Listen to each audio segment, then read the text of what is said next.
Ayaw tumawa. Ayaw tumawa. Zara, hindi siya inuulit na ulit. Parang gusto ko na ilipat eh. Paulit-ulit. Part 2 na nga yan sa'yo eh. Ang part 2 na yan.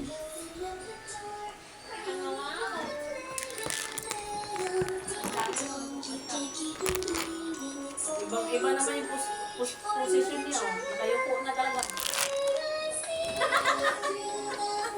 Pag ganun, nag-iiba na, nag-e-evolve.